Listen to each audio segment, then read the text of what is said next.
Հրապարակորդ Տետնա Պապիկյան, պարոն Անանյան, Հայաստանում միանշանակ չընդունվեց Ադրբեջանից, նաև Ադրբեջանով ցորեն մեզին բերելը,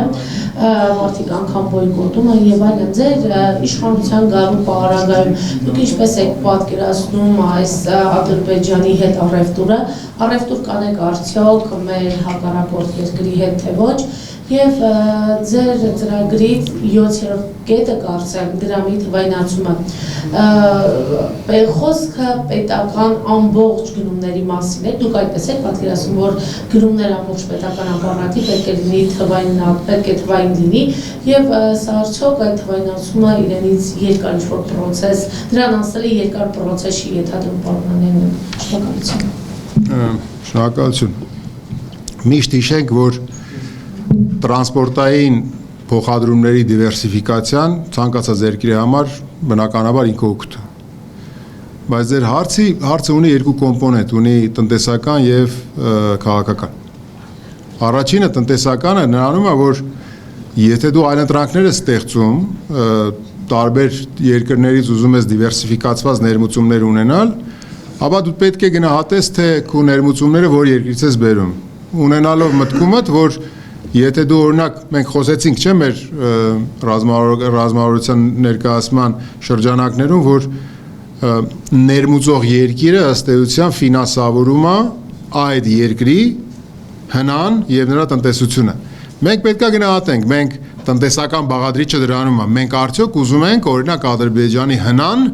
մեր ազգաբնակչության սպառման հաշվին ավելացնենք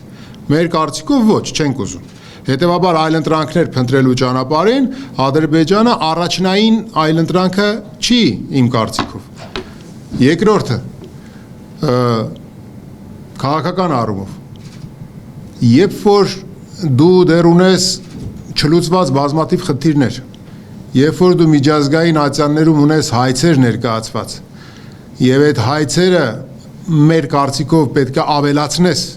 եւ ավելի կոշտ ու ավելի հասցեական պայքար մղես, որպեսզի Արցախահայության վերադարձի իրավունքի հետ կապված ունենաս ինստիտուցիոնալ հիմք, չէ՞։ Այդտեղ դու պետք է տեսնես, որ այս քաղաքական առումով դու օգնում ես այն երկրին, որը ցեղասպանական գործողություն է իրականացրել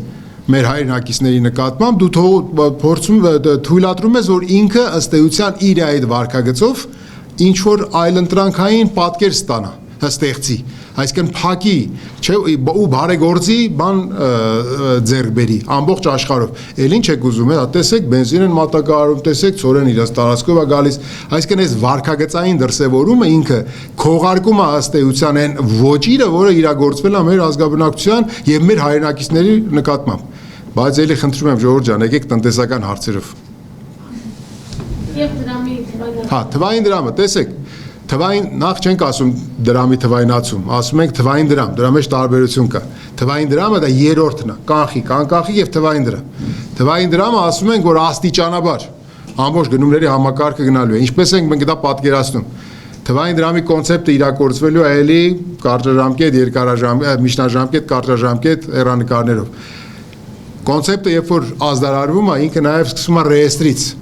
Առաջնային այն ապրանքներն ու ծառայությունները, որոնք պարտադիր պետքա թվային դրամով ձեռք բերվեն Հայաստանի Հանրապետությունում։ Եվ մենք պետքա իրար հետ ընտրենք այն խոցելի պետական գնումներին, խոցելի գնումները, որոնք են, որ առաջինին հերթին պետքա թվային դրամով լինեն։ Օրինակ, կարող է մենք ամբողջ պետական համակարգների, ենթադրենք վառելիքի մատակարարումը, սկսենք թվային դրամով։ Առաջին ծիզեռնակը, հետո աստիճանաբար գնանք։